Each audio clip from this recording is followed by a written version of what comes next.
আমরা রানিং 3 মাস চলে বেতন পাইতেছি না।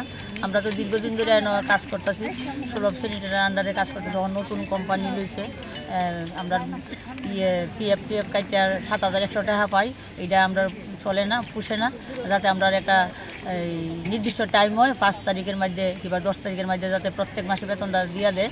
আর যাতে আমরা বেতন এই বেতনে পুষে না, বেতনটা যাতে একটু বাড়াইয়া দেয়। এক্ষণে কত বেতন দেয়? আমরা তো 9,000 টাকা পাইতেছি। আর এমনি কত মাসের বেতন আটকে রয়েছে আপনাদের?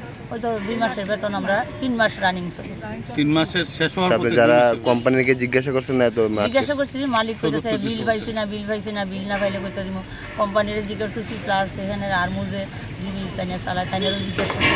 তাইনে কইতেছে এরকম তো কোনো কথা আসিল না, কাজ লোনের সময় তো কইছেন প্রত্যেক মাসে দিবেন, ওখান কেটে দেন না।